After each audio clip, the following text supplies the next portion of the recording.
السلام علیکم ورحمۃ اللہ وبرکاتہ۔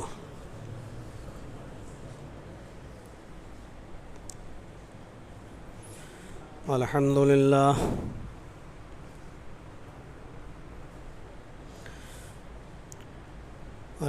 للہ نحمده ونستعینه ونستغفره ونعوذ باللہ من شرور انفسنا ومن سیئات اعمالنا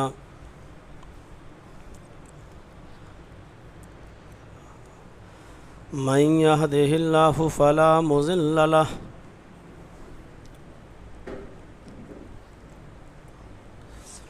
ومن يضلله فلا هادي له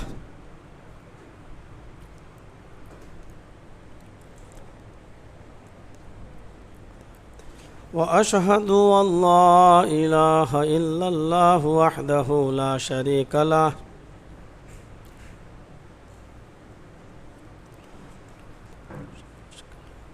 وأشهد أن محمدًا عبده ورسوله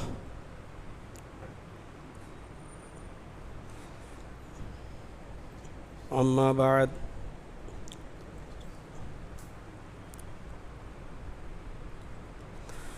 فإن خير الحديث كتاب الله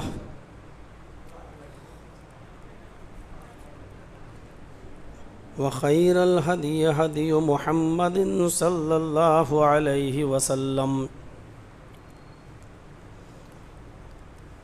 وشر الأمور محدثاتها وكل محدثة بدعة وكل بدعة ضلالة وكل ضلالة في النار۔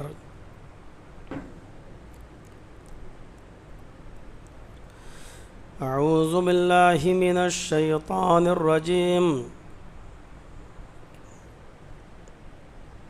بسم الله الرحمن الرحيم۔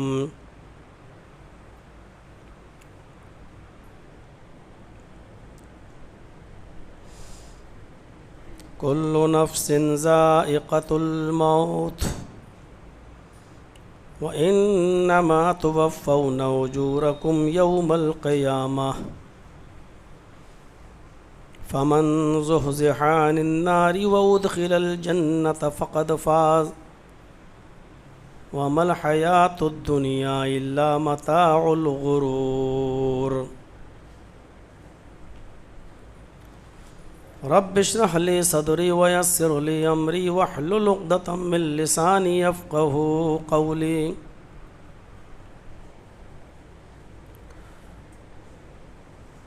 معزز علماء کرام،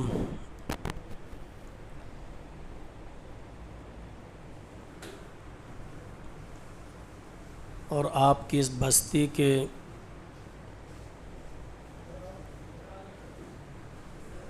موقر و معزز احباب، قرب و جوار سے اور اکراف و اکناف سے تشریف لائے ہوئے معزز سامعین حضرات، بہت ہی جلد بازی میں اور بہت ہی عجلت میں آپ نے یہ پروگرام یہاں رکھا ہے۔ آپ کو پہلے سے اس پروگرام کی تیاری کا کوئی زیادہ وقت نہیں ملا۔ جمعے کے بعد تقریباً 3 یا 3:30 بجے آپ کا سعید بھائی سے ایک رابطہ ہوا اور اسی وقت میں نے بھی منظوری دے دی اور آپ نے بھی آنن فانن جتنے لوگوں کو اطلاع کرنا تھی کر دیا اور آپ اس مسجد میں جمع ہو گئے۔ اللہ ہمارے اور آپ کے یہاں بیٹھنے کو قبول فرمائے۔ جو باتیں کہی جا رہی ہیں اللہ رب العالمین ہم سب کو اس پر عمل کرنے کی توفیق عطا فرمائے۔ یہ کوئی بہت ہی زیادہ لمبا اور چوڑا کوئی پروگرام نہیں ہے، اور نہ ہی کوئی اجلاس کی ایک بڑی شکل ہے، بلکہ ایک درس کے طور پر میں آپ کے روبرو حاضر ہوا ہوں۔ امید ہے کہ آپ دل جمعی کے ساتھ سنیں گے اور اللہ سے یہ دعا کریں گے کہ اللہ رب العالمین اس پروگرام کو ہماری ہدایت کا ذریعہ بنائے۔ میں نے خطبہ مسنونہ کے بعد قرآن کریم کی جو آیت تلاوت کی ہے وہ حقیقت میں دنیا کی سب سے بڑی حقیقت اور ایک کڑوی سچائی ہے، جس کا انکار دنیا کا کوئی بھی نہ تو مذہب کر سکتا ہے اور نہ ہی کسی بھی مذہب کا ماننے والا انسان کر سکتا ہے۔ اور وہ کڑوی حقیقت جو ہے وہ ہے موت۔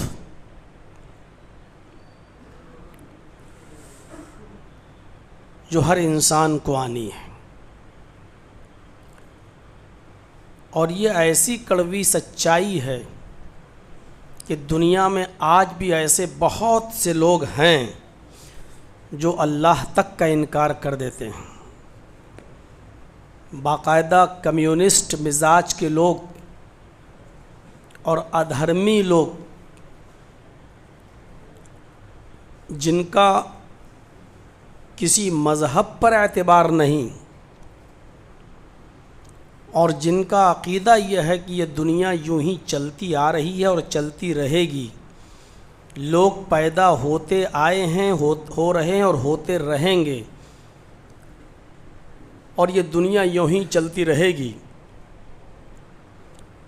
اور ان کا عقیدہ اور آستھا یہ ہے کہ دنیا میں اللہ نام کی کوئی چیز نہیں۔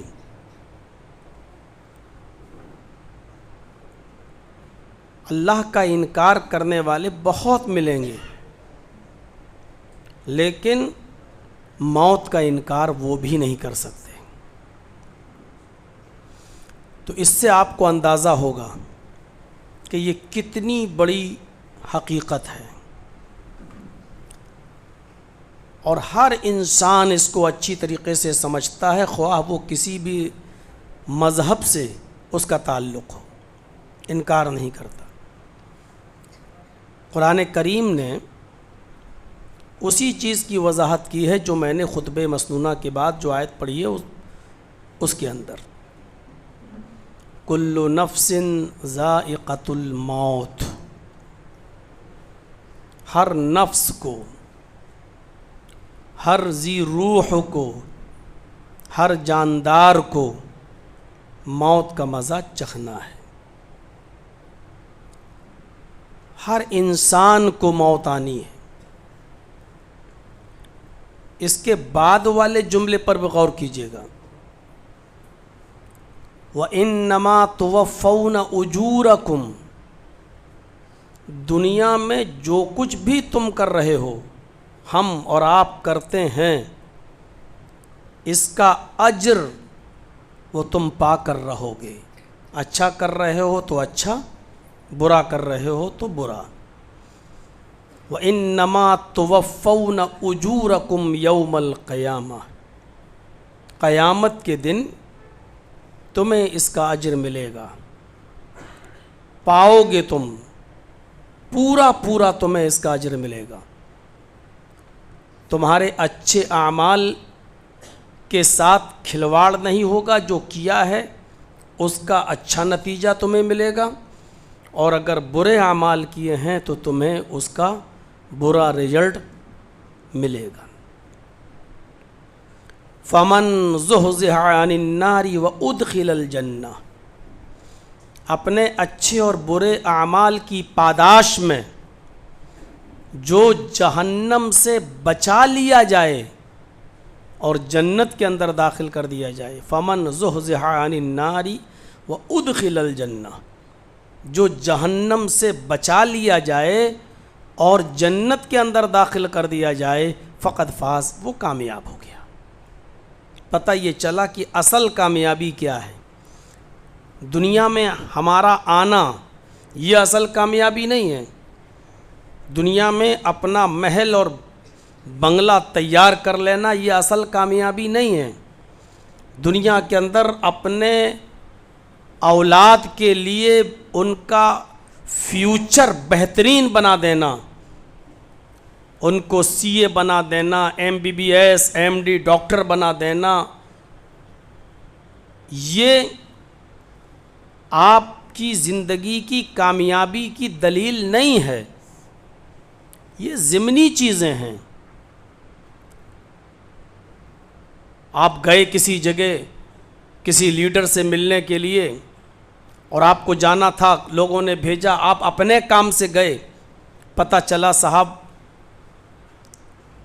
نہیں ہیں۔ آپ اپنے گاؤں سے گئے برہان پور، آپ کو MLA سے ملنا ہے، MP سے ملنا ہے، آپ گئے اس مقصد سے، پتہ چلا صاحب MP صاحب نہیں ہے، دلی نکل گئے، MLA صاحب نہیں ہیں، بھوپال نکل گئے، اب وہ ایک ہفتے کے بعد ملیں گے۔ اب آپ نراش ہو کر، مایوس ہو کر لوٹ کر واپس آ رہے ہیں، راستے میں کوئی اچھا مارکیٹ ملا، آپ نے سوچا کہ چلو ہمارے یہاں سے سستی چیزیں یہاں ملتی ہیں، 2-4 کپڑا خرید لیتا ہوں، 1-2 جوتا خرید لیتا ہوں۔ آپ نے وہاں سے کوئی چیز خرید لی۔ خرید لینا ایک الگ چیز ہے، لیکن آپ کا اصل مقصد خریدنا نہیں تھا۔ اصل مقصد تھا لیڈر سے ملاقات، اصل مقصد تھا کسی سے ملنا۔ آپ گئے تھے اس مقصد سے، جب وہ مقصد آپ کا پورا نہیں ہوا تو لوٹتے وقت آپ نے یہ چیزیں خرید لیں، اور جب اپنے گاؤں آئے لوگوں نے پوچھا کیا ہوا، کیسا رہا سفر، تو آپ نے کہا بے مقصد ہوا، فلاپ ہو گیا، ہمارا جانا آنا بیکار ہو گیا۔ جبکہ آپ نے کپڑا خریدا ہے، آپ نے جوتے خریدے ہیں، آپ کو اپنے علاقے سے سستی چیزیں ملی ہیں، لیکن اس کے باوجود آپ کیا کہتے ہیں، ہمارا سفر ٹھیک نہیں رہا، بیکار رہا۔ کیوں؟ کیونکہ ہم جس مقصد سے گئے وہ مقصد ہمارا پورا نہیں ہوا۔ دنیا کی زندگی میں ان چیزوں سے جڑنا یہ ضمنی مقصد ہے، اصل مقصد نہیں ہے۔ اصل مقصد وما خلقت الجن والانس الا لیعبدون، میں نے جن اور انسانوں کو صرف اس لیے پیدا کیا تاکہ وہ میری ہی عبادت کریں۔ ہم آئے تھے اصل مقصد کے لیے، اور وہ اصل مقصد کیا ہے؟ عبادت۔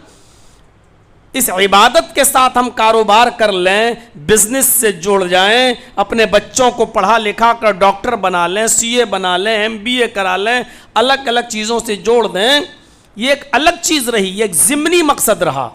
لیکن اصل مقصد یہ ہے، اگر ہم نے اپنے بچوں کو آخرت سے نہیں جوڑا، عبادت سے نہیں جوڑا، اللہ کی توحید پر اگر ہم نے ان کو قائم نہیں کیا، تو آپ سمجھ جائیے کہ آپ کے آنے کا مقصد فوت ہو گیا۔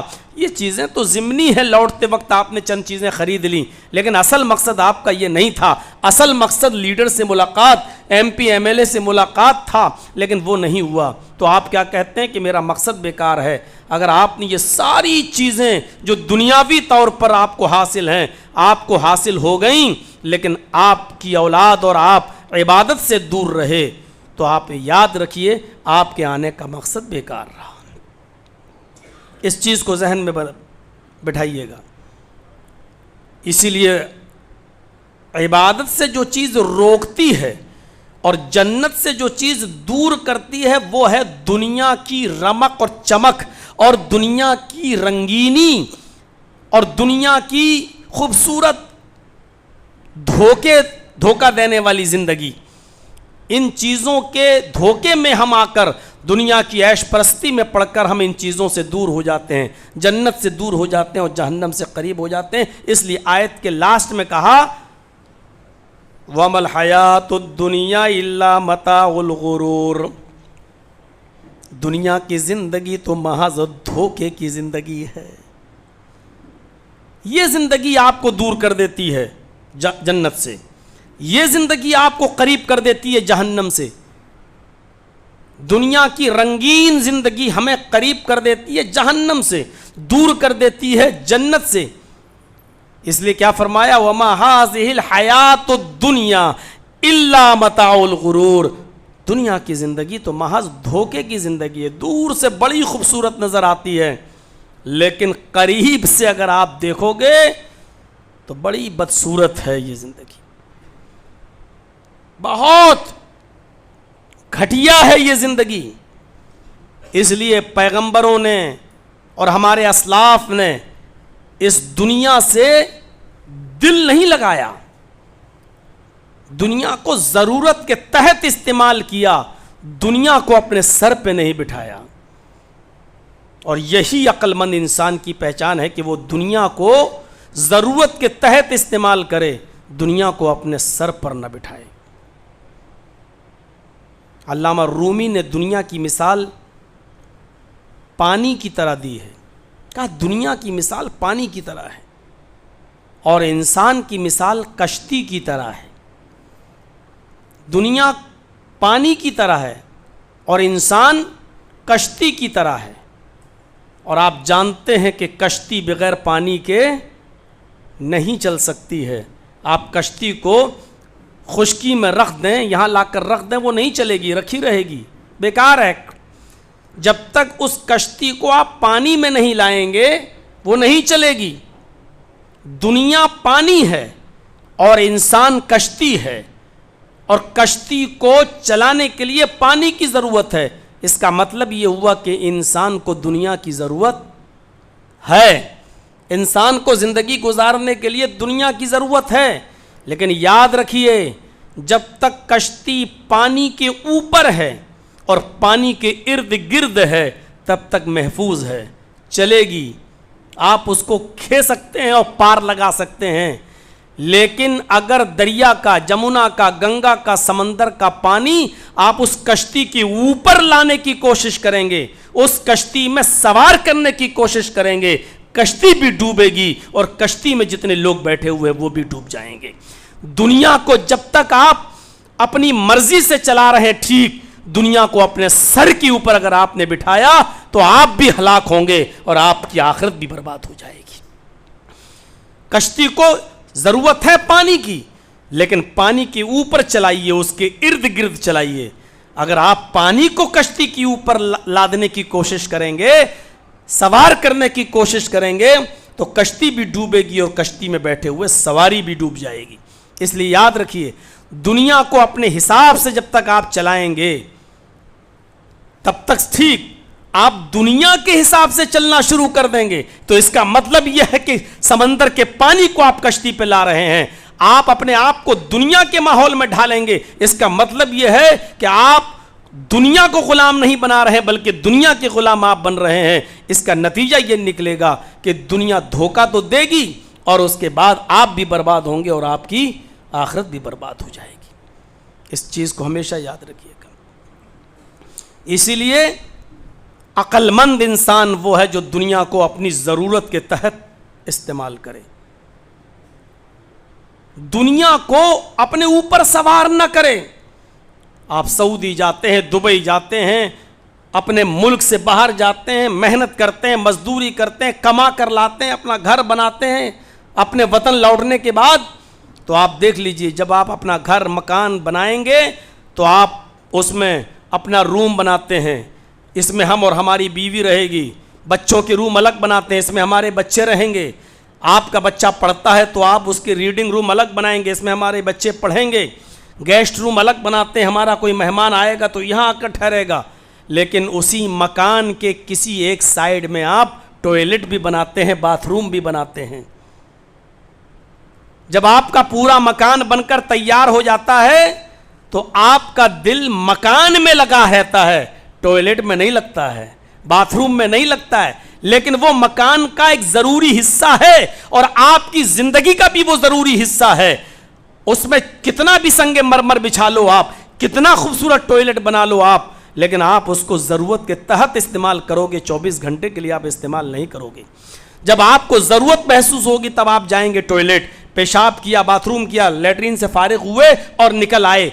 کوئی آدمی ہے جو اس میں 4 گھنٹہ بیٹھتا ہو؟ کوئی ہے ایسا گھر میں جو اس میں 3 گھنٹہ 4 گھنٹہ بیٹھا رہتا ہو اور اسی میں بیٹھ کر سارے کام کرتا ہو؟ نہیں۔ کیوں؟ بنایا تو آپ نے بڑی محنت سے ہے، لیکن آپ کا دل اس پہ لگا ہوا نہیں ہے. آپ کا دل آپ کے اے سی روم میں، آپ کے کولر والے روم میں ہی لگا رہتا ہے. اور آپ جتنا پیار گھر کے اس روم سے کرتے ہیں ٹوائلٹ سے نہیں کرتے ہیں، کیونکہ اس کو آپ ضرورت کے تحت استعمال کرتے ہیں. وہ آپ کی زندگی کا ایک ضروری حصہ تو ہے، لیکن آپ اس سے دل نہیں لگاتے ہیں. بس زندگی گزارنے کے لیے دنیا کی ضرورت تو ہے، لیکن اس کو آپ گھر اور مکان کی طرح حیثیت مت دو، اس کو ٹوائلٹ اور باتھ روم کی طرح اس کو حیثیت دو. اس کو ضرورت کے تحت استعمال کرو، اس کو اپنی زندگی کا ایک ضروری حصہ مان کر ضرورت کے تحت استعمال کرو. اپنی ضرورتوں کو دنیا کے حساب سے مت چلاؤ. جب ہم نے اپنی دنیا کو ضرورت کے حساب سے چلانا شروع کر دیا تو ہم دنیا کے غلام بن کے رہ گئے. آج صورتحال یہ ہے کہ جتنے بھی اختلافات دیکھو گے، چاہے وہ چھوٹے اختلاف ہوں یا بڑے اختلاف ہوں، چاہے وہ سطحی اختلاف ہوں یا بہت بڑے اختلاف ہوں، ان سب کے پیچھے دنیا چھپی ہوئی نظر آئے گی اور دنیا کا مقصد چھپا ہوا نظر آئے گا. میرے بھائیوں، بہت ہی بے باکی کے ساتھ اور بے خوفی کے ساتھ یہ بات بول رہا ہوں، جب ہم نے زندگی کے اس حصے کو، دین کو ہم نے اپنی زندگی پر سوار نہیں کیا تو یہی نوبت آئے گی. ورنہ خالد ابن ولید، جن کو حضرت عمر نے جب معزول کر دیا تھا کہ اب تم گورنر نہیں رہے، اب تم چیف کمانڈر نہیں رہے، ہٹایا تو انہوں نے یہ نہیں پوچھا کہ امیر المومنین مجھ سے خطا کیا ہوئی، ہٹ گئے. لوگوں نے کہا کہ اب تو تم چیف کمانڈر سے ہٹا دیے گئے. لوگوں نے ان کو بلایا، یہاں تک کہ دوسرے ملک سے رومی بادشاہوں کے لیڈر آنا شروع ہو گئے.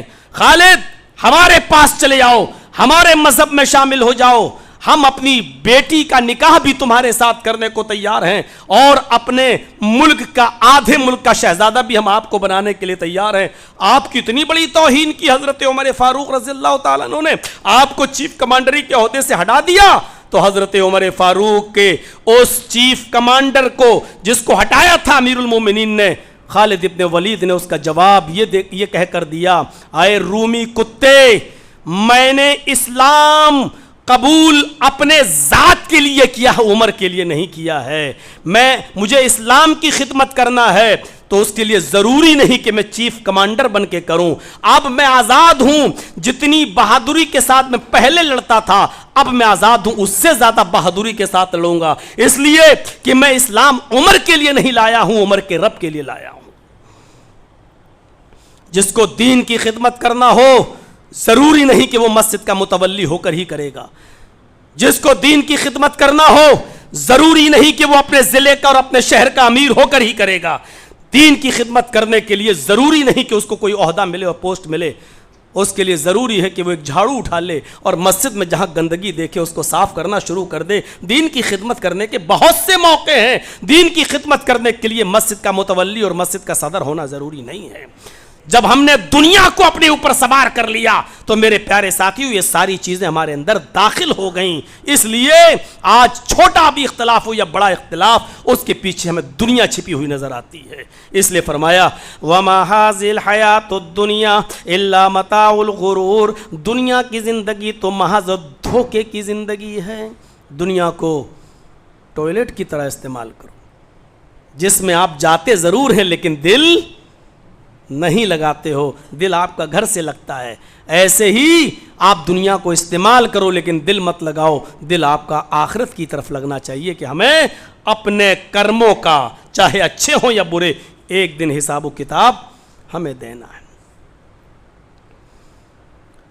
کل نفس ذائقۃ الموت، ہر نفس کو موت کا مزہ چکھنا ہے. چلیے موت کے اوپر تو تقریریں آپ نے بہت سنی ہوں گی، مجھے موت کے اوپر نہیں بولنا ہے، بلکہ یہ بتانا ہے کہ ایک مومن انسان کی جب موت آتی ہے، جب اس کے پاس موت آئے تو اس وقت اس کے چہرے پر کون سے آثار نمایاں ہونا چاہیے، موت مومن کی نگاہ میں کیسی ہونی چاہیے.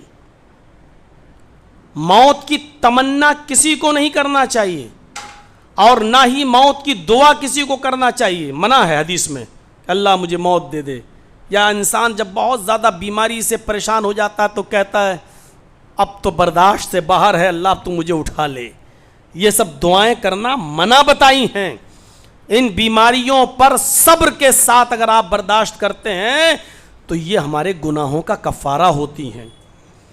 جب بہت زیادہ دقت اور پریشانی ہو تو بس اتنا کہہ سکتے ہو، دعا یہ کر سکتے ہو کہ اللہ اللہم احینی ما کانت الحیات خیر لی، اے اللہ مجھے اس وقت تک تو زندگی عطا فرما جب تک میرے لیے زندہ رہنا تیری نظر میں بہتر ہو، وتوفنی ما کانت الوفات خیر لی، اور اللہ مجھے موت دے اس وقت جب میرے لیے موت کا آنا تیری نظر میں بہتر ہو، یعنی جب تو مجھے مارنا بہتر سمجھے تب تو مجھے موت دے۔ یہ دعا کر سکتے ہو جب آپ بیماریوں سے پریشان ہو جائیں اور موت مانگنے کے علاوہ کوئی راستہ نہ ہو، تب بھی ڈائریکٹ موت نہیں مانگ سکتے ہو، تب صرف اتنا کہہ سکتے ہو کہ اللہ مجھے اس وقت تک زندہ رکھ جب تک زندگی میرے لیے بہتر ہو، اور اس وقت تو مجھے موت دے جب میرے لیے مرنا بہتر ہو۔ لیکن موت کو قریب دیکھ کر مومن کی پہچان یہ ہے کہ اس کو خوشی ہوتی ہے۔ یہ تو کسی کو نہیں معلوم کہ موت کب آئے گی، لیکن موت کو قریب دیکھ کر اگر کسی کو خوشی ہو تو سمجھ لو کہ یہ مومن انسان ہے، ایمان ہے اس کے اندر۔ اور اس کی کئی مثالیں میں ابھی آپ کو دوں گا، آپ کے سامنے رکھوں گا کہ موت مومن کی نظر میں کیسی ہوتی ہے۔ آپ کو یاد ہوگا، اور نہ یاد ہو تو سنیے، حضرت فاطمہ رضی اللہ تعالی عنہا کو نبی اکرم سے بے انتہا محبت تھی، اور اللہ کے رسول کو بھی حضرت فاطمہ سے بہت محبت تھی، بلکہ آپ فاطمہ کو اپنے جگر کا ٹکڑا کہا کرتے تھے، اور آپ نے یہاں تک کہا کہ جس نے فاطمہ کو ستایا اس نے محمد کو ستایا صلی اللہ علیہ وسلم۔ میرے ساتھیوں، آج نبی اکرم بستر مرض الموت پر لیٹے ہوئے ہیں، ایسا بستر اور ایسی بیماری کہ جس میں بچنا اب ناممکن۔ نبی اکرم صلی اللہ علیہ وسلم لیٹے ہوئے ہیں، اور حضرت فاطمہ جب تشریف لاتی ہیں تو روزانہ اللہ کے نبی اٹھ جایا کرتے تھے اور کھڑے ہو کر اپنی بیٹی کو اپنے سینے سے لگاتے تھے اور ان کی پیشانی کا بوسہ لیتے تھے۔ لیکن آج اٹھنے کی طاقت نہیں ہے۔ فجر کی نماز ہو چکی ہے، سورج طلوع ہو چکا ہے، فجر اور ظہر کے بیچ میں درمیان میں نبی اکرم اللہ کو پیارے ہو گئے۔ حضرت فاطمہ تشریف لاتی ہیں، آج بستر سے اٹھ نہیں پاتی ہیں، نبی اکرم صلی اللہ علیہ وسلم کے پاس بیٹھ جاتی ہیں، اور آج فاطمہ نبی اکرم کی پیشانی کا بوسہ لیتی ہیں۔ نبی اکرم کی حالت یہ تھی کہ آپ اپنے دونوں ہاتھوں کو پانی کے پیالے میں لے جاتے اور پانی کے پیالے سے تر کر کے ہاتھ کو بھگو کر اپنے جسم پر ملتے جاتے، کبھی چھینٹے مارتے اور کبھی اپنے جسم پر ملتے۔ بخاری کتاب الجنائز کے الفاظ ہیں، آپ کی زبان سے اس وقت یہ جملے بھی نکلتے جاتے، ان للموت سکرات، ان للموت سکرات، موت کے لیے بڑی بے چینیاں ہیں، موت کے لیے بڑی سختیاں ہیں۔ آپ اپنے دونوں ہاتھوں کو پانی میں لے جا رہے ہیں، اپنے جسم پر ملتے جا رہے ہیں اور کہتے جاتے ان للموت سکرات، موت کے لیے بڑی بے چینیاں ہیں، موت کے لیے بڑی سختیاں ہیں۔ حضرت فاطمہ نے جب یہ چیز دیکھی، اپنے ابو کی یہ تکلیف دیکھی، تو حضرت فاطمہ کے منہ سے یہ جملے نکلے، وا کربا ابا تو ابا، ہائے میرے ابو کی تکلیف، ہائے میرے ابو کی بے چینی، ہائے میرے ابو کی پریشانی۔ نبی اکرم صلی اللہ علیہ وسلم نے اپنی بیٹی کی زبان سے نکلنے والے ان جملوں کو سنا تو سمجھ گئے کہ میری بیٹی میری بے چینی کو دیکھ کر پریشان ہے، تو فرمایا بیٹی گھبراؤ نہیں، پریشان مت ہوئیے، اے میری لگتی جگر، آج کے بعد تمہارے باپ کو کبھی اتنی تکلیف نہیں ہوگی، آج کے بعد تمہارے باپ کو اتنی بے چینی نہیں ہوگی۔ تو نبی اکرم صلی اللہ علیہ وسلم نے جب یہ دیکھا تو کہا کہ بیٹی آج کے بعد تمہارے باپ کو اتنی تکلیف نہیں ہوگی، یعنی ایک اشارہ تھا کہ آج میں اللہ کو پیارا ہو جاؤں گا۔ نبی اکرم صلی اللہ علیہ وسلم کوئی بات اس وقت تک نہیں کہتے تھے جب تک کہ اللہ کی طرف سے آپ کو بتا نہ دیا جائے۔ اس لیے کوئی آدمی یہ نہ سمجھے کہ نبی اکرم کو کیسے معلوم، قرآن تو کہہ رہا ہے کہ کسی کو نہیں معلوم موت کب آئے گی، کہاں آئے گی، کس جگہ، کسی کو علم نہیں، تو نبی نے کیسے بتا دیا؟ ما ینطق عن الہوی ان هو الا وحی یوحی، محمد رسول اللہ اس وقت تک نہیں بولتے جب تک کہ وحی نہ آ جائے، جبرائیل نہ بتا دیں، اللہ کے ذریعے آپ کو بتا نہ دیا جائے۔ اور جبرائیل اس وقت تک نہیں بولتے جب تک کہ اللہ تعالیٰ جبرائیل کو نہ بتائے اور نہ بھیجے۔ تو میرے بھائیوں، حضرت فاطمہ نے جب یہ سنا کہ اللہ کے نبی نے میرے ابو یہ کہہ رہے ہیں کہ آج کے بعد تیرے باپ کو کبھی اتنی تکلیف نہیں ہوگی، سمجھ گئیں کہ آج میرے باپ کا آخری دن ہے، تو اور زیادہ بے چین ہو گئیں، رونے لگیں۔ جھٹ سے نبی اکرم صلی اللہ علیہ وسلم نے ان کو پکڑا اور ان کے کان میں سرگوشی کی، جس کے بعد وہ تھوڑا سا مسکرائیں۔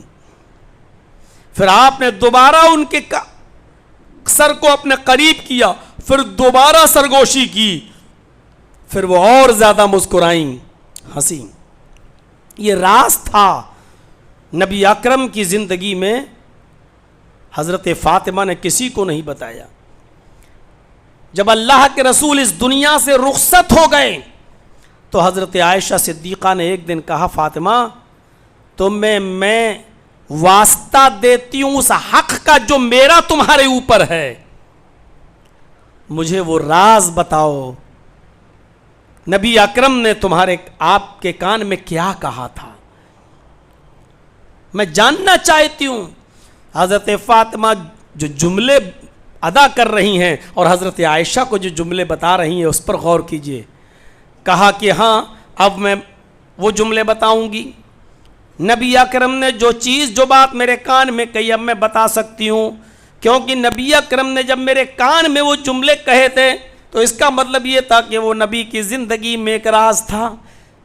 اگر عام بات ہوتی تو سب کے سامنے بولتے، لیکن میرے کان میں کہا، اس کا مطلب یہ ہے کہ وہ راز تھا۔ میں نے نبی کی زندگی میں وہ راز نہیں بتایا، لیکن اب میں بتا سکتی ہوں کیونکہ اللہ کے نبی میرے ابو اب اس دنیا میں نہیں رہے۔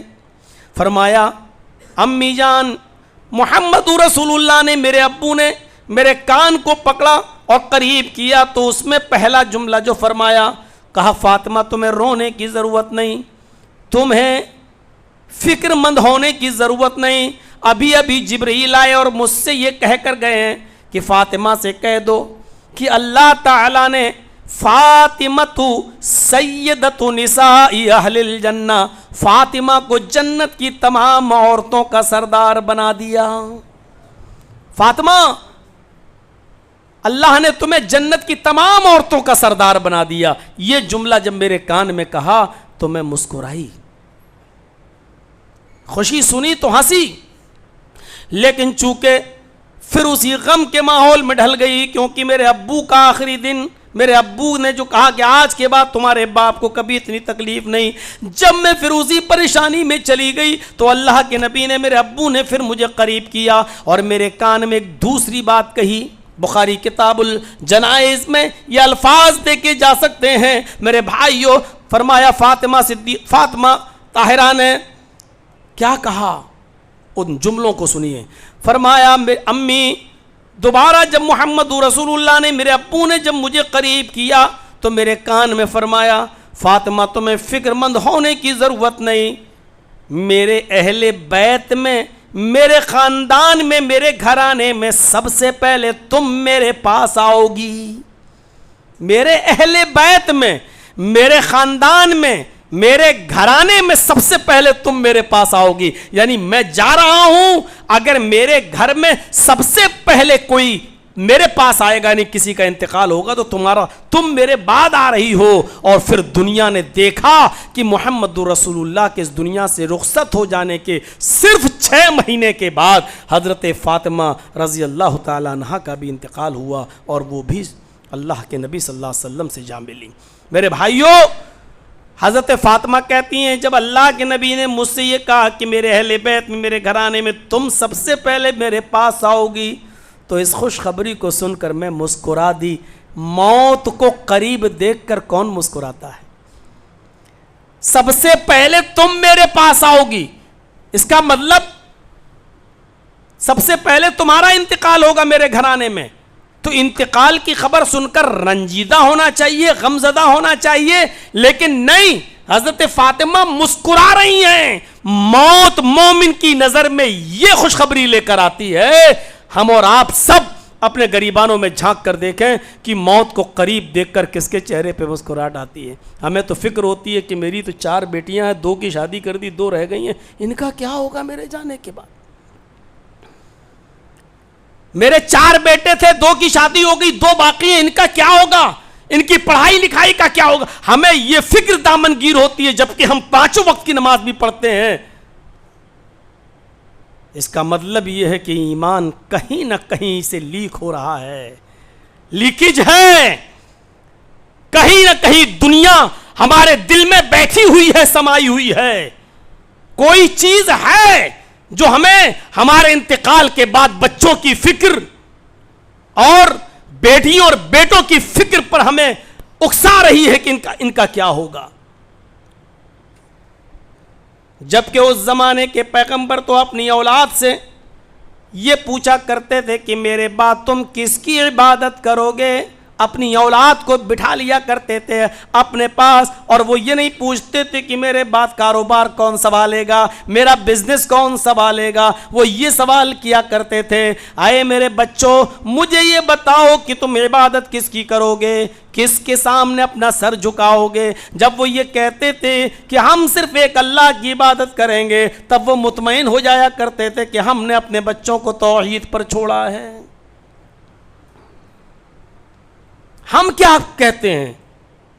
بڑے بیٹے سے کہہ کے جاتے ہیں کہ اپنے چھوٹے بھائیوں کا خیال رکھنا، اپنی بہنوں کا خیال رکھنا۔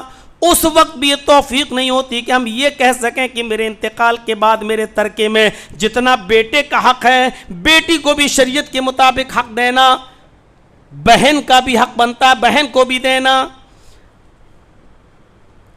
اپنی اولاد میں بیٹیوں، اس وقت بھی یہ توفیق نہیں ہوتی۔ کہیں کوئی جگہ ایسی ہے جہاں سے ایمان ہمارا لیکیج تو ہو رہا ہے۔ نماز ہم پڑھ رہے ہیں، جمعے کا خطبہ بھی ہم سن رہے ہیں، پہلے صف میں ہم جاتے ہیں اور نماز بھی پڑھتے ہیں، لیکن موت کے موقع پر ہمیں خوشی نہیں ہوتی ہے۔ موت کو اپنے قریب دیکھتے ہیں تو ہمیں الجھنیں ہوتی ہیں کہ میرے بعد میری چھوٹی بیٹی کا کیا ہوگا، اس کی شادی کیسے ہوگی، میرے اور بیٹوں کا کیا ہوگا، میرے گھر کا کیا ہوگا۔ یہ تمام فکریں آج ہمیں لاحق ہوتی ہیں۔ میرے بھائیوں، حضرت فاطمہ کہ چہرے کی خوشی یہ بتلا رہی ہے کہ موت مومن کی نگاہ میں کیا ہوتی ہے۔ جب سنا کہ سب سے پہلے تم جاؤ میرے خاندان میں، میرے اہل بیت میں تم مجھ سے ملو گی، تو ان کے چہرے پہ مسکراہٹ آ رہی ہے۔ موت مومن کی نظر میں یہ خبر لے کے آتی ہے، یہ چیز لے کر آتی ہے۔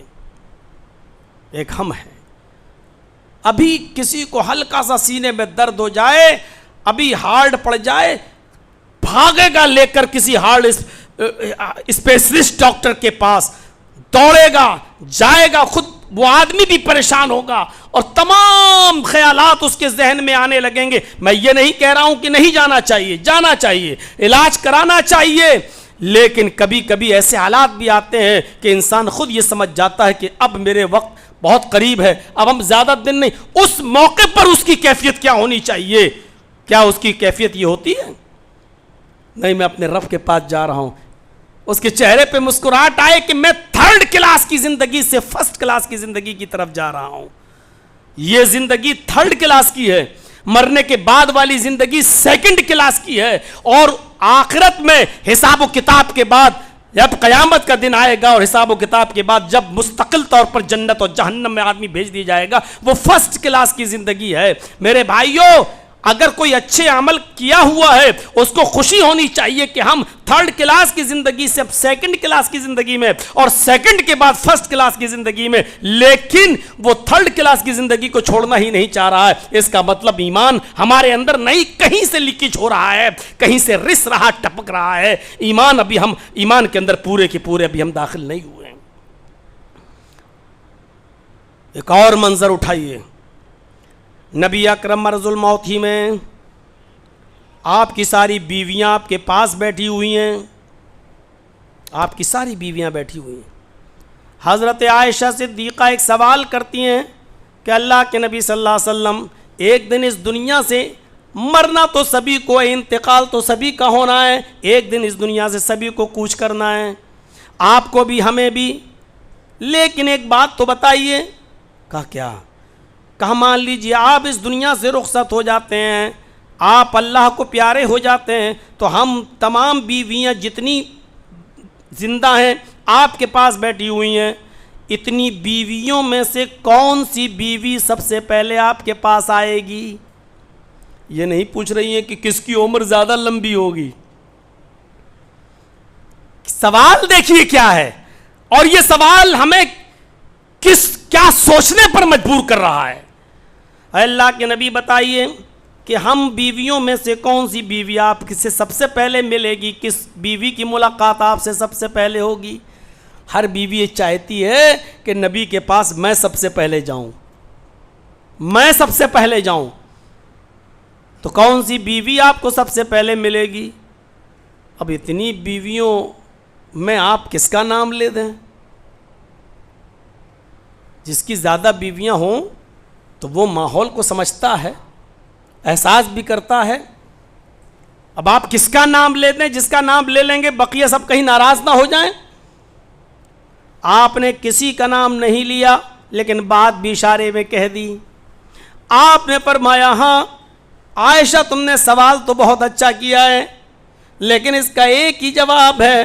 آپ نے فرمایا جو بیویاں میری باحیات ہیں، زندہ ہیں، ان بیویوں میں سے ایک بیوی مجھ سے سب سے پہلے ملے گی، میرے پاس سب سے پہلے آئے گی۔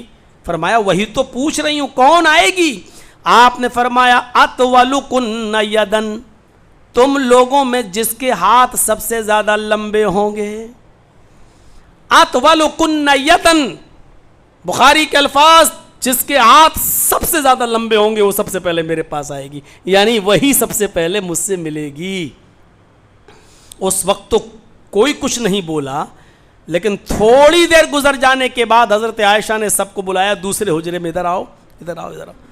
جب سب دوسرے کمرے میں حجرے میں چلی گئیں تو ایک لکڑی لائی گئی، حضرت عائشہ ایک لکڑی لے آئیں اور اس لکڑی سے سب جتنی بیویاں تھیں سب کے ہاتھ ناپنے لگیں کہ دیکھیں کس کے ہاتھ سب سے زیادہ لمبے ہیں۔ جب ہاتھ ناپے گئے تو اس میں حضرت سودا کے ہاتھ سب سے زیادہ لمبے نکلے۔ جو بیویاں آپ کی زندہ تھیں ان بیویوں میں سب سے زیادہ لمبے ہاتھ ماپنے پر پتہ چلا کہ حضرت سودا کے ہیں۔ ساری بیویوں نے مبارکباد دے دی، سودا تیرے لیے خوشخبری ہو، تو سب سے پہلے نبی اکرم سے ملے گی۔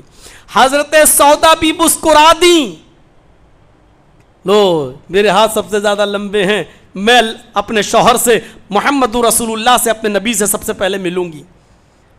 سودا کے چہرے پر پسمردگی نہیں آئی، سب سے پہلے اتنی بیویوں میں سے میں جاؤں گی، میرے بچوں کا کیا ہوگا، میرا ان کا کیا ہوگا، فلاں کا کیا، یہ نہیں آئی، بلکہ حدیث کے الفاظ ہیں سودا کے چہرے پر مسکراہٹ آ گئی۔ دیکھ لیجئے موت کون سی خوشی لے کر آتی ہے مومن کے لیے، مومن کے لیے موت کون سی خوشخبری لے کر آتی ہے۔ جب حضرت سودا کو پتا چلا کہ میرے ہاتھ سب سے زیادہ لمبے ہیں تو حضرت سودا مسکرا دی۔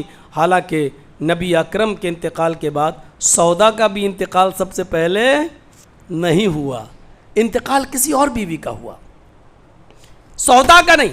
مجھے بتانا صرف یہ ہے کہ جب ساری بیویوں نے ہاتھ ماپے تو سب سے لمبے ہاتھ سودا کے نکلے۔ بیویاں مبارکباد دے دی، سودا تیری قسمت اچھی ہے، تیرے ہاتھ سب سے لمبے، اور حضرت سودا بھی مسکرا دی، اللہ تیرا شکر ہے کہ میرے ہاتھ سب سے زیادہ لمبے، یعنی میں ہی سب سے پہلے محمد رسول اللہ سے ملوں گی۔ مسکرا کر یہ بتانا میرا مقصد ہے کہ موت کون سی خبر لے کے آئی، موت کو قریب دیکھا، چلیے کبھی تو آئے گی، اتنی بیویوں میں سب سے پہلے تو مجھے کو آئے گی، میں اپنے شوہر سے سب سے پہلے ملوں گی، خوشی ان کے چہرے پہ آئی۔ لیکن موت حضرت سودا کو نہیں آئی سب سے پہلے، بلکہ حضرت زینب بنت جہش کو آتی ہے۔ نبی اکرم کی بیویوں میں ایک بیوی کا نام زینب بھی تھا، زینب بنت جہش۔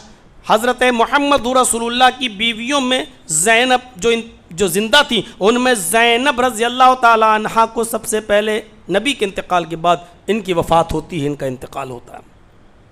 اب ساری عورتیں یہ کیسے ہو گیا؟ ہاتھ تو سب سے زیادہ لمبے ان کے تھے اور انتقال اس کا ہو گیا، یہ کیسے ہو سکتا ہے؟ اللہ کے نبی نے تو کہا تھا وَلُكُنَّ يَدًا، جس کے ہاتھ لمبے ہوں گے۔ ان میں ایک بیوی نے کہا نبی اکرم صلی اللہ علیہ وسلم کے فرمانے کا معنی اور مطلب کیا یہ ہم سمجھ نہیں سکے، اللہ کے نبی کہنا کیا چاہتے تھے یہ ہم سمجھ نہیں سکے، ہم نے ہاتھ ماپنا شروع کر دیا اور سودا کے ہاتھ سب سے زیادہ لمبے نکلے، ہم نے یہ سمجھ لیا کہ سودا کا انتقال سب سے پہلے ہوگا، حالانکہ اطولکن یدن، جس کے ہاتھ لمبے ہوں گے، اس کا مطلب یہ ہوا کہ جو غریبوں میں، مسکینوں میں، فقیروں میں لمبے ہاتھ والی ہوگی، یعنی جو صدقہ و خیرات کرنے میں جو سب سے آگے ہوگی، جو دینے میں سب سے آگے ہوگی، جو غربا اور مسکینوں میں مال لٹانے میں سب سے آگے ہوگی، یہ مطلب تھا۔ اور ہم تمام زندہ بیویوں میں حضرت زینب سے زیادہ صدقہ و خیرات کرنے والی کوئی بیوی نہیں ہے۔ زینب کے پاس جو آتا صبح کی فکر نہیں کرتی، ضرورت کے تحت لیا اور جو بچا وہ غریبوں میں تقسیم کر دیا، کل کا اللہ مالک، کل کے لیے کچھ نہیں چھوڑتی ہیں۔ یہ حضرت زینب بنت جحش کی عادت تھی۔ میں مطلب، ساری عورتوں نے کہا کہ ہم مطلب نہیں سمجھ سکے نبی اکرم کا۔ اطولکن یدن کا مطلب جس کے ہاتھ سب سے زیادہ لمبے ہوں گے، اس کا مطلب یہ جو دان و خیرات میں، صدقہ میں، غریبوں اور مسکینوں میں صدقہ و خیرات لٹانے میں جو سب سے آگے ہوگی، جس کے ہاتھ لمبے ہوں گے، صدقہ دینے والی اور خیرات کرنے والی ہوگی، یہ سب سے پہلے مجھ سے ملے گی، یہ مطلب تھا۔ دو واقعے میں نے آپ کے سامنے رکھے ہیں جس سے پتہ چلتا ہے کہ موت مومن کی نظر میں خوشی لے کر آتی ہے۔ موت کو قریب دیکھ کر مومن کے چہرے پر مسکراہٹ آنی چاہیے۔ موت مومن کی نگاہ میں یہ ہونی چاہیے، لیکن موت کے وقت میری اولاد کا کیا ہوگا، میرے بچوں کا کیا ہوگا، میری بیٹی کا کیا ہوگا، اس کا کیا ہوگا، اس کا کیا ہوگا، یہ تمام چیزوں کا سوچنے کا مطلب یہ ہے کہ آپ کو اللہ کی ذات پر توکل اور بھروسہ نہیں ہے۔ آپ کیوں سوچتے ہیں کہ میری بیٹی کا کیا ہوگا؟ کیوں؟ اب آپ کہو گے سوچیں گے نہیں، سوچیں گے، اس لیے سوچ رہے ہیں کیونکہ جہیز جیسی لعنت ہم نے خود پالی ہے، شادی کو مہنگا ہم نے خود بنایا ہے۔ یہ الگ بات ہے کہ آپ کے علاقے میں، ایک دو علاقوں میں اگر شادیاں بہت سستی ہو رہی ہیں اور جہیز کی کوئی ڈیمانڈ نہیں، بارات اور بینڈ باجوں کا کوئی تصور نہیں، اچھی بات ہے، لیکن یہ مت سوچئے کہ ہر علاقہ ایسا ہی ہے۔ میرے پیارے ساتھیوں، یہ ساری چیزیں ہم نے خود پالی ہیں، اس لیے ہمیں سوچنا پڑتا ہے۔ ہم نے فلاں بیٹی کو ایئر کنڈیشن دیا تھا، ہم نے بڑی بیٹی کو 4 ویلر بھی دی تھی، ہم نے لڑکے کو 5 لاکھ روپے بھی دیے تھے، اس کی نوکری لگوانے کے لیے 10 لاکھ روپے بھی ہم نے دیے تھے۔ اب چھوٹی بیٹی کا کیا ہوگا؟ میری طبیعت خراب ہے، مجھے کینسر ہو گیا ہے، اب میری چھوٹی بیٹی کی شادی کیسے ہوگی؟ میرے مرنے کے بعد اس کا کیا ہوگا؟ یہ ساری چیزیں سوچنے کی وجہ یہ ہے کہ ہم نے دنیا سے زیادہ دل لگا لیا ہے، اور دنیا نے ہمیں ایسے جکڑ لیا ہے کہ ہمیں مرتے وقت بھی یہ فکر ہوتی ہے کہ ہماری اولاد کا کیا ہوگا۔ ورنہ تصور کرو کہ حضرت عمر فاروق عبداللہ ابن مسعود سے کہہ رہے ہیں کہ اے عبداللہ وظیفہ متعین کر لو، حضرت عثمان کہہ رہے ہیں وظیفہ متعین کر لو، اور عبداللہ کہہ رہے ہیں کہ نہیں مجھے تمہارے وظیفے کی ضرورت نہیں ہے۔ فرمایا آپ کے انتقال کے بعد آپ کی بیٹیوں کے کام آئے گا، آج کل طلاقوں کا دور ہے، اللہ نہ کرے اگر کل تمہاری کسی بیٹی کو طلاق دے دی گئی تو کم سے کم وظیفہ ملتا رہے گا، آپ کی بیٹی گھر بیٹھ کر کھاتی رہے گی۔ تو عبداللہ ابن مسعود جواب دیتے ہیں اے عثمان مجھے تمہارے وظیفے کی ضرورت نہیں ہے، اگر ایسی نوبت بھی آتی ہے تو ہماری بیٹی کبھی فاقہ نہیں کرے گی، بھوکی نہیں مرے گی، کیونکہ میں نے اپنی بیٹی کو سورہ واقعہ یاد کرا دیا ہے، میں نے اپنی بیٹی کو سورہ واقعہ سکھا دی ہے، اور میری بیٹی نے اس کو منہ زبانی یاد کر لی ہے، اور میں نے اللہ کے رسول کو فرماتے ہوئے سنا ہے کہ جس گھر میں سورہ واقعہ پڑھی جائے گی اس گھر میں کبھی فاقہ داخل نہیں ہوگا۔ وظیفہ دے رہے ہیں وہاں، اور عبداللہ کہہ رہے ہیں مجھے آپ کے وظیفے کی ضرورت نہیں ہے، وہاں کہہ رہے ہیں لے لو آپ کے انتقال کے بعد کام آئے گا، اور عبداللہ ابن مسعود کہہ رہے ہیں کہ نہیں میری بیٹی کبھی فاقہ نہیں کرے گی، اس لیے کہ میں نے اپنی بیٹی کو سورہ واقعہ یاد کرا دی ہے۔ میرے بھائیو، توکل ہو تو ایسا، بھروسہ ہو تو ایسا۔ وہاں دنیا دی جا رہی ہے، لیکن عبداللہ ابن مسعود کہہ رہے ہیں مجھے دنیا کی ضرورت نہیں ہے، میں نے اپنی بیٹیوں کو قرآن سکھلا دیا ہے۔ غور کرو آپ نے کون سی دعائیں سکھلائیں اپنی اولاد کو۔ ابھی آپ پویم سن لو، آپ کا بیٹا جھٹ سے سنا دے گا، ٹوینکل ٹوینکل لٹل اسٹار، ایک نہیں دسیوں سن لو سنا دے گا۔ لیکن پوچھو کیا ہے میرے بیٹے، اگر تمہاری زندگی میں مر جاؤں تو تمہیں میرے انتقال کے بعد میری مغفرت کی دعا کی کوئی دعا یاد ہے؟ میرے لیے کیا پڑھو گے؟ کیا تمہیں یہ یاد ہے کہ ربنا اغفر لی ولوالدی وللمؤمنین یوم یقوم الحساب؟ تو یہ دعا آپ کی اولاد کو یاد نہیں ہے؟ کیا آپ نے اپنی اولاد کو یہ دعا سکھلائی ہے کہ جو آپ کے انتقال کے بعد یہ دعا کر سکے، اللہم اغفر لہ ورحمہ وعافہ واعف عنہ واکرم نزلہ ووسع مدخلہ؟ آپ نے یاد کرائی یہ دعا؟ اور جب یہ ساری دعائیں آپ نے یاد نہیں کرائیں، رب ارحمہما کما ربیانی صغیرا، جب ان تمام دعاؤں سے آپ نے اس کو دور رکھا ہے تو کیا امید رکھتے ہو کہ آپ کے مرنے کے بعد آپ کی اولاد آپ کی قبر پر جا کر دعائیں مغفرت کرے گی آپ کے لیے؟ میرے پیارے ساتھیوں، مرنا سب کو ہے، اپنی اولاد کو دین سے جوڑو، ان دعاؤں کو سکھاؤ۔ رب اغفر لی ولوالدی رب ارحمہما کما ربیانی صغیرا، ربنا اغفر لی ولوالدی وللمؤمنین یوم یقوم الحساب۔ سکھاؤ اپنے اولاد کو دعائیں۔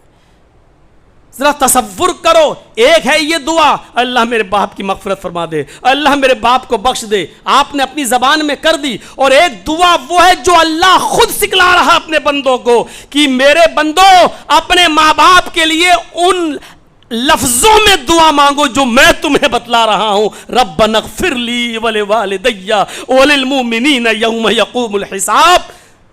غور کرو کہ اللہ تعالیٰ نے خود والدین کی مغفرت کی دعا بتلائی، یہ پڑھو۔ اولاد سے کہہ رہا ہے کہ اپنے ماں باپ کے لیے دعا پڑھو، سکھلائی آپ نے دعا؟ نہیں، آپ کو فکر ہے کہ میرا بیٹا دنیا کیسے کمائے، آپ کو یہ فکر نہیں ہے کہ میرے مرنے کے بعد۔ جانتے ہو جب کوئی اولاد اپنے ماں باپ کے لیے دعائیں مغفرت کرتی ہے، اس باپ کا درجہ اوپر بڑھا دیا جاتا ہے، وہ فرشتوں سے پوچھتا ہے کہ میرے درجے میں اضافہ ہو گیا، میرے درجے میں بلندی کی گئی ہے، آخر اس کی وجہ کیا ہے؟ اس سے فرشتے کہتے ہیں آج تیری اولاد نے، تیرے بیٹے نے، تیری بیٹی نے آج تیرے لیے مغفرت کی دعا کی ہے، اس دعا کو اللہ نے قبول کر لیا، اس لیے تیرا درجہ بلند کیا جا رہا ہے۔ میرے بھائیوں، ہم میں اور آپ میں کتنے لوگ ایسے ہوں گے جن کے والدین قبروں کے اندر سو رہے ہیں، مدفون ہیں، دفن کر دیے گئے ہیں، آج تم گل چھرے اڑا رہے ہو، آج تم رات مٹر گشتیوں میں گزار رہے ہو، آج تم یوٹیوب چلا چلا کر پوری راتیں ختم کر دیتے ہو، اور تمہارا باپ قبر میں تمہاری دعا کا انتظار کر رہا ہے کہ میرا بیٹا میرے لیے دعائیں مغفرت کرے، میرا بیٹا میری طرف سے صدقہ و خیرات کرے جس کی برودت اور ٹھنڈک مجھے ملے۔ تم آج پوری رات مٹر گشتی میں گزار دیتے ہو، یوٹیوب پر گزار دیتے ہو، گندی اور فحش مووی دیکھنے میں گزار دیتے ہو، ادھر تمہارا باپ اور تمہاری ماں قبر کے اندر تمہاری طرف سے ہونے والی نیکیوں کا انتظار کر رہی ہے۔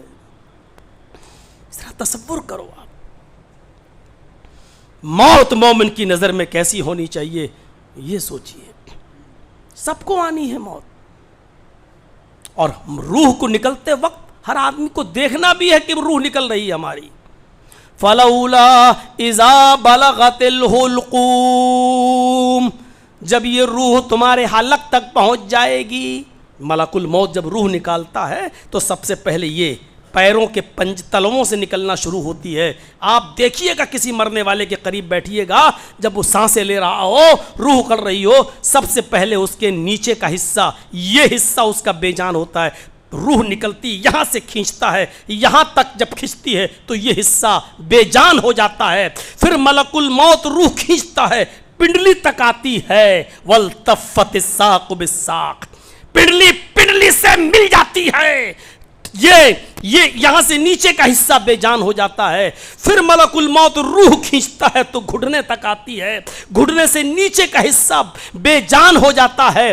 پھر ملک الموت روح نکالتا ہے تو یہ روح کمر تک آتی ہے, کمر سے نیچے کا حصہ روح بے جان ہو جاتا ہے. ملک الموت پھر روح کو کھینچتا ہے تو روح سینے تک آ جاتی ہے, سینے سے نیچے کا حصہ بے جان اور بے روح ہو جاتا ہے. ملک الموت پھر روح کو کھینچتا ہے, پھر یہ روح حلق تک آ جاتی ہے, یہاں پر پہنچ جاتی ہے اور یہاں سے نیچے کا حصہ بیکار ہو جاتا ہے. اور جب روح یہاں تک پہنچتی ہے تب کیا ہوتا ہے؟ فَلَوْلَا إِذَا بَلَغَتِ الْحُلْقُومَ, جب ملک الموت روح نکالتے نکالتے تمہارے حلق تک پہنچ جاتی ہے, یہ روح تمہارے نرخرے میں تمہارے گلے میں اٹک جاتی ہے, یہاں تک آ جاتی ہے. وَأَنْتُمْ حِينَئِذٍ تَنْظُرُونَ, اس وقت تمہاری آنکھیں پھٹی کی پھٹی رہ جاتی ہیں, تم اس روح کو اپنی آنکھوں سے نکلتے ہوئے دیکھ رہے ہوتے ہو. کوئی آدمی مر ہی نہیں سکتا اس وقت تک جب تک کہ وہ ملک الموت کو روح نکالتے ہوئے اپنی آنکھوں سے نہ دیکھ لے. قرآن کہہ رہا ہے یہ وَأَنْتُمْ حِينَئِذٍ تَنْظُرُونَ, اس وقت تم اپنی آنکھوں سے دیکھ رہے ہوتے ہو. آپ دیکھیے ابھی 3 مہینہ پہلے 5 مئی کو میرے والد محترم کا انتقال ہوا. میں تھا الفا ہاسپٹل میں, ان کے پاس آخری وقت تک رہا. بالکل یہی کنڈیشن میں نے دیکھی. آخری وقت میں ان کے پیر ہی دبا رہا تھا, پیروں کے پاس بیٹھا ہوا تھا, میں دیکھ رہا تھا کون کون سی چیزیں بے جان ہوتی ہیں اپنی آنکھوں سے. اور جب روح آخری وائی پائپ پہ تھے یہاں تک پہنچی تو آنکھیں ایسے ہی ٹنی کی ٹنی رہیں. اس منظر کو ہم نے اپنی آنکھوں سے دیکھا ہے. اللہ ان کی مغفرت فرمائے, غریق رحمت فرمائے, اللہ ان کی نیکیوں کو قبول فرمائے اور سیئات سے چشم پوشی اختیار فرمائے, ان کے خطاؤں اور گناہوں کو معاف فرمائے. میرے پیارے ساتھیوں ذرا تصور کرو, وَأَنْتُمْ حِينَئِذٍ تَنْظُرُونَ, اس وقت تم اس روح کو نکلتے ہوئے اپنی آنکھوں سے دیکھ رہے ہوتے ہو. ملک الموت تو روح نکال رہا ہے, ہم اپنی آنکھوں سے دیکھ رہے ہیں, اور اسی وقت اس روح کو لینے والے فرشتے رحمت کے ہیں یا عذاب کے وہیں کھڑے ہوئے ہیں. وہ اپنے انجام کو سمجھ بھی لیتا ہے کہ میری روح ملک الموت جب نکالے گا تو رحمت کے فرشتوں کے حوالے کرے گا یا عذاب کے فرشتوں کے حوالے. رحمت کے فرشتوں کے حوالے کرے گا تو یہ روح کو علیین کے اندر داخل کر دیں گے, اور عذاب کے فرشتوں کے حوالے کر دیا تو یہ روح سجین میں داخل کر دی جائے گی.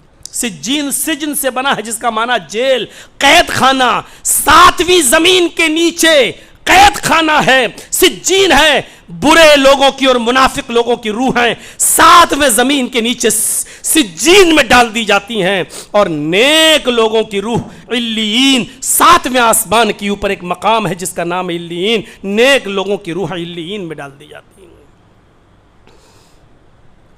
روح تو نکلے گی, فیصلہ کرو کہ اس روح کو 7ویں زمین کے نیچے سجین میں پہنچانا ہے جہاں وہ قید پریشانیوں میں, جیل میں پریشانی تو ہوتی ہے, اور اس کا تجربہ ہم سے زیادہ کون جانتا ہوگا میرے بھائیوں.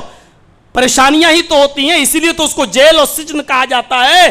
اسی لیے تو اللہ کے نبی نے کہا دنیا سجن المومن, یہ دنیا مومن کے لیے جیل خانہ ہے. کیوں کہا؟ کیونکہ جو پریشانیاں جیل میں ہوتی ہیں اس دنیا کو مومن کے لیے پریشانیوں کا آماج گاہ, پریشانیوں کا ٹھکانہ بنا دیا گیا ہے. اگر دنیا میں پریشانیاں اٹھا لیں تو آخرت میں تمہیں کامیابی ملے گی. جو دنیا کافروں کے لیے جنت ہے وہ جنت الکافر, کافر کے لیے جنت ہے, مومن کے لیے تو جیل خانہ ہے. آپ اس دنیا کو جیل سمجھو, پریشانیوں کی آماج گاہ سمجھو. جب تک وہ پریشانیاں نہیں اٹھاؤ گے تمہیں جنت نہیں ملے گی. برے لوگوں کی روح اسی سجین میں ڈال دی جاتی. وَأَنْتُمْ حِينَئِذٍ تَنْظُرُونَ, اس وقت تم اس کو اپنی آنکھوں سے دیکھ رہے ہوتے ہو. وَنَحْنُ أَقْرَبُ إِلَيْهِ مِنْكُمْ وَلَٰكِن لَّا تُبْصِرُونَ, اس وقت جتنا ہم تمہارے قریب ہوتے ہیں کوئی نہیں ہوتا. نحن اقرب الیہ منکم, اس وقت تمہارے سب سے زیادہ قریب میں ہوتا ہوں. ولکن لا تبصرون, لیکن تمہاری آنکھیں مجھے نہیں دیکھ سکتی. اللہ کہہ رہا ہے جس وقت روح نکل رہی ہے تم آگے پھٹی ہیں, تم دیکھ رہے ہو ملک الموت کو روح نکالتے ہوئے, دیکھ رہے ہو اس وقت جتنا قریب میں تمہارے ہوتا ہوں کوئی اور نہیں. یہ ہمارا وہم ہے کہ ہماری اولاد ہمارے قریب بیٹھی ہے, میرے بیٹے میرے پاس, میری بیوی. نہیں, اللہ کہہ رہا ہے نحن اقرب الیہ منکم, تم میں سب سے زیادہ قریب میں ہوں, میں تمہارے سب سے زیادہ قریب ہوں, لیکن وَلَٰكِن لَا تُبْصِرُونَ, تمہاری آنکھوں میں اتنی سکت نہیں, اتنی قوت نہیں, اتنی طاقت نہیں کہ تم مجھے دیکھ سکو. اس لیے کہ دنیا کی کوئی آنکھ مجھے دیکھ ہی نہیں سکتی, دنیا کی کسی آنکھ میں یہ طاقت ہے ہی نہیں جو اللہ کو دیکھ لے. وَلَٰكِن لَا تُبْصِرُونَ, لیکن تم مجھے نہیں دیکھ سکتے ہو. فَلَوْلَا إِن كُنتُمْ غَيْرَ مَدِينِينَ, یہ مارا تھپڑ اللہ نے. اگر تمہارے اوپر کوئی پاورفل نہیں ہے, اگر تمہارے اوپر کوئی تم سے اونچی ذات نہیں ہے, اگر تمہارے اوپر کوئی طاقتور ذات نہیں ہے, تم اپنے آپ کو سب سے بڑا طاقتور سمجھتے ہو, تم اپنے آگے کسی کو کوئی اہمیت نہیں دیتے ہو, تم دنیا کے سب سے بڑے بادشاہ اپنے آپ کو سمجھتے ہو, ترجعونہا ان کنتم صادقین, تو ملک الموت جو روح نکال رہا ہے اس سے وہ روح چھین کر وہ اپنے اندر داخل کیوں نہیں کر لیتے, اس ملک الموت سے وہ روح چھین کر اپنے اندر داخل کیوں نہیں کر لیتے. لوٹا کے دکھاؤ, اگر تمہارے اوپر کوئی پاورفل ذات نہیں ہے, تم سے زیادہ طاقتور کوئی ذات تمہارے اوپر نہیں ہے, اگر تم ہی سب سے بڑے پاورفل ہو تو ملک الموت سے وہ روح چھین کر اپنے اندر واپس لا کر دکھاؤ, اپنے آپ کو دوبارہ زندگی دے کر دکھاؤ. ترجعونہا, اس روح کو اپنے اوپر لوٹا کر اپنے اندر واپس کر کے دکھاؤ. ان کنتم صادقین, اگر تم سچے ہو.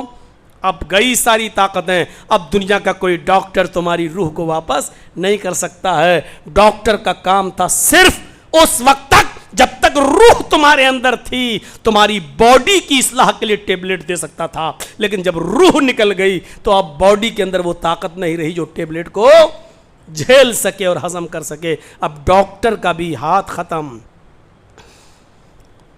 اور دنیا کا بڑا سے بڑا بادشاہ صدام کے پھانسی کے داستانیں آپ نے سنی ہیں, شاہ فیصل کی موت کے تذکرے آپ نے سنے ہیں, اندرا گاندھی کو اسی کے سیکورٹی گارڈ نے 16 گولیوں سے اڑا دیا, موت کا ذکر سنا ہے. راجیو گاندھی کو ایک معمولی بڑھیا نے گلدستہ ڈالا اور بم بلاسٹ, چیتھڑے اڑ گئے. ضیاء الحق جیسا پاورفل اس وزیر اعظم کو بھی کوئی پہچان نہیں سکا, اس کے دانتوں سے پہچانا گیا کہ یہ ضیاء الحق کے دانت ہیں. میرے بھائیوں, کہاں چلے گئے یہ بڑے سے بڑے پاورفل, کہاں چلے گئے؟ پوری دنیا پر حکومت کرنے والے 2 کافر رہے اور 2 مسلمان, کہاں چلے گئے جو اپنی روح کو اپنے اندر واپس نہیں کر سکے؟ میرے بھائیوں, ایک بخت نصر تھا اور ایک نمرود اور دوسرا بخت نصر, یہ 2 کافر جنہوں نے پوری دنیا پر بیک وقت حکومت کی, لیکن روح جب ان کی نکلی تو یہ بھی اپنے اندر روح کو واپس نہیں کر سکے, اپنے اندر واپس نہیں کر سکے. اب آپ اندازہ لگائیں اور غور کریں. ترجعونہا ان کنتم صادقین, اگر تم سچے ہو تو اس روح کو اپنے اندر واپس لوٹا کر دکھاؤ. نہیں دکھا سکتے. میرے پیارے ساتھیوں, حضرت خنسا کا نام آپ نے سنا ہوگا, ایک بہت بڑی صحابیہ گزری ہیں, ان کے اوپر 2 دور گزرے ہیں. 8 ہجری سے پہلے یہ کافر تھیں اور 8 ہجری کے بعد اسلام لائیں تو یہ مسلمان تھیں. 8 ہجری سے پہلے کا دور ان کا دیکھیے اور 8 ہجری کے بعد کا دور دیکھیے. عرب کی سب سے بڑی شاعرہ, سب سے بڑی مرثیہ پڑھنے والی, مرثیہ گو. عرب کے اندر ایک خیمہ لگتا تھا خنسا کا, اس خیمے کے باہر یہ لکھا جاتا تھا ارسل عرب, عرب کی سب سے بڑی مرثیہ گو. کسی کے موت کے بعد جو مرثیہ پڑتی تھی, کوئی آنکھ ایسی نہیں تھی جو روتی نہ ہو, سب سے بڑی. 8 ہجری سے پہلے اس کا ایک بھائی معاویہ قتل کر دیا گیا. اپنے بھائی کی جدائی میں بہت پریشان تھی, بہکی باتیں کرنے لگی. اس کے ایک اور بھائی نے اپنے بھائی کا بدلہ لینے کے لیے تلوار اٹھا لی, لیکن دشمنوں کو پتہ چلا اور اس کا دوسرا بھائی صخر بھی مارا گیا. صخر سے اس کو زیادہ پیار تھا, زیادہ محبت تھی خنسا کو. یہ بار بار اپنے بھائی صخر ہی کو یاد کرتی رہتی تھی, اور صخر کے انتقال کے بعد, صخر کی موت کے بعد, صخر کے قتل کے بعد اس نے مرثیہ پڑھنا چھوڑ دیا تھا, مرثیہ پڑھنا چھوڑ دیا تھا. بس صخر کی یاد میں ایک ہی شعر پڑھتی تھی. غور کرو اس شعر کے ایک ایک لفظ کو سنیے گا. وہ جب سورج نکلتا تھا صبح ہوتی تھی تو وہی شعر, اور جب سورج ڈوبتا تھا تو وہی ایک شعر. وہ جب سورج نکلتا تھا تو کہتی تھی یذکرنی طلوع الشمس صخرا واذکرہ لکل غروب شمس, اور جب سورج ڈوبتا تھا تو وہ یہی شعر پڑھتی تھی یذکرنی طلوع الشمس صخرا واذکرہ لکل غروب شمس. یہ شعر کے ترجمے پر غور کرو. جب سورج نکلتا تھا تو وہ چیخ کر کہتی تھی اے سورج تو کیوں نکلتا ہے, تو کیوں طلوع ہوتا ہے, اے سورج جب بھی تو نکلتا ہے مجھے میرے بھائی صخر کی یاد دلا دیتا ہے. یذکرنی طلوع الشمس صخرا, سورج کا طلوع ہونا مجھے صخر کی یاد دلا دیتا ہے. اے سورج مت نکلا کر, اے صبح مت ہوا کر, اے صبح جب بھی تو آتی ہے تو مجھے صخر کی یاد دلا کر جاتی ہے. یعنی مجھے روزانہ ہر دن صخر کی, میرے بھائی کی یاد مجھے آتی ہے. اور جب سورج غروب ہوتا تھا, جب رات آتی تھی اور یہ بستر پر جب لیٹنے جاتی تھی تو کہتی تھی اذکرہ لکل غروب شمس, اے سورج تو کیوں غروب ہوتا ہے, جب بھی تو ڈوبتا ہے چھپتا ہے تو مجھے صخر کی یاد دلا کے جاتا ہے. مطلب بالکل صاف ہے, کوئی دن ایسا نہیں جاتا کہ مجھے میرے بھائی صخر کی یاد نہ آتی ہو, اور کوئی رات ایسی نہیں جاتی ہے کہ اس رات میں اپنے بھائی صخر کو یاد نہ کرتی ہوں. سوچو کتنی محبت, کتنا پیار. برابر یہ شعر پڑھتی رہی. لیکن 8 ہجری میں اسلام لاتی ہے. اس کے 4 بچے ہیں اور شوہر کا انتقال ہو جاتا ہے. سن 16 ہجری میں قادسیہ کی جنگ ہوتی ہے. حضرت عمر فاروق رضی اللہ تعالیٰ عنہ اس جنگ میں صحابہ کو بھیجتے ہیں. تمام لوگ اس جنگ میں, قادسیہ کی جنگ میں شریک ہو رہے ہیں. خنسا بھی اپنے 4 بیٹوں کو اسی جنگ میں بھیج رہی ہے. 4 بیٹوں کو یہ کہہ کر جنگ میں بھیجتی ہے اے میرے بیٹو, جس طرح تمہاری ماں ایک ہے اسی طریقے سے تمہارا باپ بھی ایک تھا. آئے میرے بیٹو, اللہ کی قسم کھا کر کہتی ہوں تمہاری ماں نے تمہارے باپ کی امانت میں کبھی خیانت نہیں کی. یعنی میں نے تمہارے باپ کے انتقال کے بعد کبھی نہ تو دوسری شادی کی اور نہ ہی میں نے کسی کے ساتھ کوئی ناجائز تعلق قائم کیا. آئے میرے بیٹو, تمہارے رگوں میں جس ماں کا خون بن کے دوڑ رہا ہے, تمہاری رگوں میں تمہارے اصلی باپ ہی کا خون دوڑ رہا ہے. اے میرے بیٹو, تمہاری ماں نے تمہارے باپ کی امانت میں خیانت نہیں کی. اب میرا حکم یہ ہے کہ تم 4 کے 4 بیٹے میدان جنگ میں جاؤ گے اور محمد رسول اللہ کا پرچم گرنے نہیں دو گے. اے میرے بیٹو, اگر کسی کی شہادت کی خبر میرے کانوں میں آتی ہے تو مجھے یہ دیکھنا اور تمہاری لاش کو دیکھنا اس وقت گوارا ہوگا جب میں یہ سنوں گی کہ مرتے وقت تم نے تیر سینے پہ کھایا ہے, خنجر سینے میں کھایا ہے. اگر تمہاری پیٹھ پر تیر دیکھوں گی یا خنجر تو مجھے بہت تکلیف ہوگی. اے میرے بیٹو, یہاں نہیں تو کل جنت کے دروازے پر میں تمہارا انتظار کروں گی. اے میرے بیٹو, اب تم میدان جنگ میں جاؤ اور دیکھو, ایک بیٹا میدان جنگ میں شہید ہو جائے تب دوسرا کودنا, دوسرا بھی شہید ہو جائے تب تیسرا جانا, اور تیسرا بھی شہید ہو جائے تو چوتھا جانا. اور مجھے خوشی ہوگی اس وقت جب میں تمہارے سینے پہ تیر دیکھوں. بیٹوں نے بھی حق ادا کر دیا اور یہ 4 بیٹے میدان جنگ میں گئے, یکے بعد دیگرے سب شہید کر دیے گئے. جب قادسیہ کی جنگ ختم ہوئی, لوگ لوٹ کر واپس آئے, 4 بیٹوں کی لاشیں لائی گئیں. کہا گیا خنسا تیرے 4 بیٹے میدان جنگ میں شہید ہو گئے. پوچھا کیا میرے بیٹوں کی لاش دیکھنے کو ملے گی؟ جواب دیا ہاں. کہا یہ بتاؤ, میں نے اپنے بیٹوں سے چلتے وقت کہا تھا کہ میرے بیٹوں, مجھے خوشی ہوگی اس وقت جب میں تمہاری تیر سینے پر دیکھوں گی. بس اتنا بتاؤ, لاش بعد میں دیکھوں گی. میرے بیٹوں نے تیر سینے پہ کھایا ہے پیٹھ پر. کہنے والے نے کہا ماں خنسا تیرے چاروں بیٹوں نے تیر سینے پہ کھنجر سینے پہ کھائے ہیں پیٹھ پر کوئی کھنجر نہیں کھایا. اپنے چاروں بیٹوں کی لاش کو اس وقت دیکھتی ہے اور دیکھنے کے بعد مسکراتی ہے. اپنے بیٹوں کی موت کو دیکھ کر روتی نہیں ہے, آنکھوں میں آنسو نہیں آتے ہیں, مسکراتی ہے.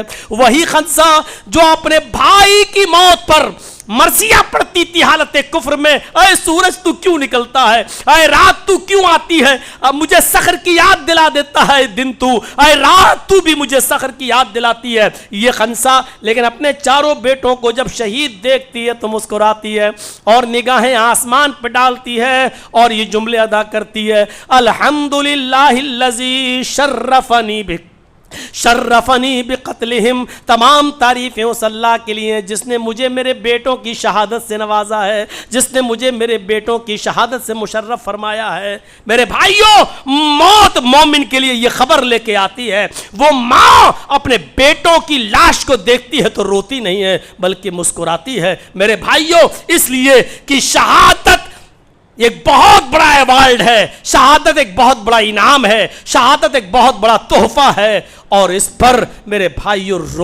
رونے کا مقام نہیں بلکہ یہ خوش ہونے کا مقام ہے. اور اس لیے یہ خنسا ہنستی ہے, خوش ہوتی ہے اور مسکراتی ہے اور کہتی ہے الحمدللہ الذی شرفنی بقتلہم. تمام تعریف اس اللہ کے لیے جس نے مجھے میرے بیٹوں کی شہادت سے مجھے مشرف فرمایا ہے.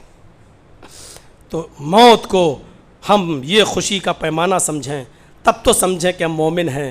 موت کو قریب دیکھیں اور ہمارے چہرے پہ مسکراہٹ آئے تب تو ہم سمجھیں کہ ہم مومن ہیں. اور موت کے وقت اگر گھبراہٹ ہو رہی ہے, میرے بیوی کا کیا ہوگا, بچوں کا کیا ہوگا, بیٹیوں کا کیا ہوگا, کاروبار کا کیا ہوگا, بزنس کا کیا ہوگا, تب آپ سمجھ لیجئے کہ ہمارا ایمان لیکیج ہے, کہیں سے رس رہا اور ٹپک رہا ہے.